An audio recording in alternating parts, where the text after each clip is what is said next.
Finally हसीना वाजिद बांग्लादेश छोड़कर India चली गई हैं।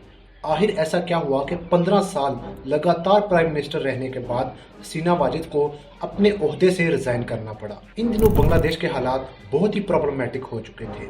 बांग्लादेश के स्टूडेंट्स गवर्नमेंट के खिलाफ सड़कों पर निकल आए थे और इस दौरान में कई सारे स्टूडेंट्स की जानें भी चली गई। इन सारे हालात के पीछे की सिर्फ एक वजह थी, वो थी बांग्लादेश का कोटा सिस्टम। क्या है ये कोटा सिस्टम? ये जानने के लिए आपको बांग्लादेश की थोड़ी हिस्ट्री जाननी पड़ेगी। एज वी नो कि बांग्लादेश पहले पाकिस्तान का ही एक हिस्सा था। बैक इन 1970 जब पाकिस्तान के अंदर जनरल इलेक्शंस हुए तो उस दौरान पाकिस्तान के अंदर दो बड़ी पार्टीज इलेक्शन में हिस्सा ले रही थी। एक थी पाकिस्तान पीपल्स पार्टी जिनके लीडर थे जुल्फकार अली भुट्टो और दूसरी तरफ अवामी लीग जिसके लीडर थे शेख मुजीबुर रहमान। जी हाँ, शेख मुजीबुर रहमान हसीना वाजिद के वालिद हैं। इन इलेक्शंस में पाकिस्तान पीपल्स पार्टी को सिर्फ 86 सीट्स मिली और दूसरी तरफ शेख मुजीबुर रहमान को 167 सीट्स मिली। मगर इसके बाद भी शेख मुजीबुर रहमान को गवर्नमेंट नहीं सौंपी गई। इसके पीछे भी कई सारी वजूहात थी, जैसे कि शेख मुजीबुर रहमान की इंडिया के साथ दोस्ती। 1970 के इलेक्शंस के बाद उस वक़्त के पाकिस्तान के army chief general Yahya Khan उन्होंने अपना सिक्का घुमाया और जुल्फकार अली भुट्टो को पाकिस्तान का प्राइम मिनिस्टर बनाया। इसके बाद आज के बांग्लादेश के अंदर शेख मुजीबुर रहमान ने प्रोटेस्ट किया। उन प्रोटेस्ट के पीछे भी कई सारी वजूहात थी। एक सबसे बड़ी वजह कि शेख मुजीबुर रहमान को प्राइम मिनिस्टर का ओहदा नहीं मिला और दूसरा लैंग्वेज, यानी कि पाकिस्तान गवर्नमेंट उर्दू लैंग्वेज को अपनी नेशनल लैंग्वेज बनाना चाहती थी। मगर बांग्लादेश के अंदर सबसे ज़्यादा बंगाली बोली जाती थी और उर्दू सिर्फ 10% लोग ही बोलते थे। ये चीज़ बांग्लादेश की आवाम को अपने साथ नाइंसाफ़ी लगी और फिर 1971 में उन प्रोटेस्ट के खिलाफ पाकिस्तान ने अपनी आर्मी बांग्लादेश में भेजी और दूसरी तरफ बांग्लादेश ने भी उस वक्त अपनी एक फोर्स तैयार की जिसका नाम था मुक्ति बाहिनी और इस फोर्स को बेसिकली इंडिया ही सपोर्ट कर रहा था। मुक्ति बाहिनी फोर्स का आज की सिचुएशन के साथ बहुत बड़ा लेन देन है। मगर दूसरी तरफ उस वक्त के बांग्लादेश में कई लोग ऐसे भी थे जो आज के पाकिस्तान को ही सपोर्ट कर रहे थे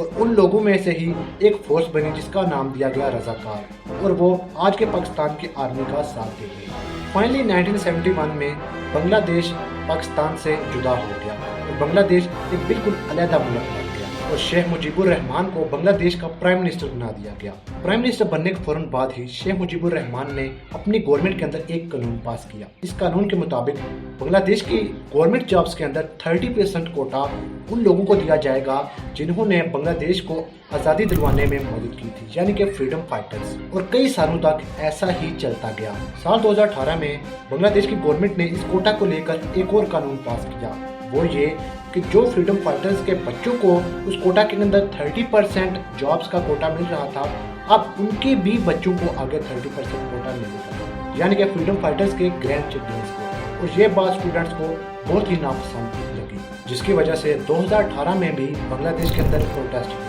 मगर 2018 में ही बांग्लादेश की अदालत ने इस कोटा सिस्टम को खत्म करने का ऐलान कर दिया। मगर अब साल 2024 के अंदर दोबारा से ये कोटा सिस्टम खोल दिया गया।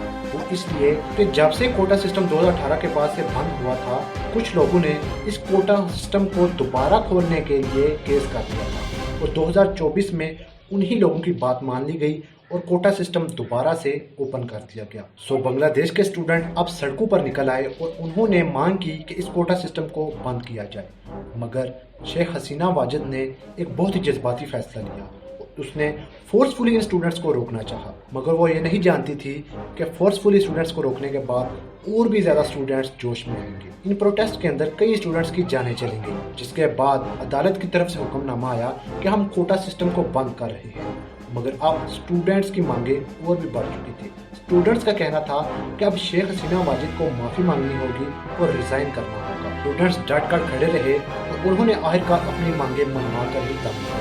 5 अगस्त 2024 को शेख हसीना वाजिद अपनी बहन के साथ इंडिया फरार हो गई और जाते जाते अपनी प्राइम मिनिस्टर के ओहदे से रिजाइन भी कर गई।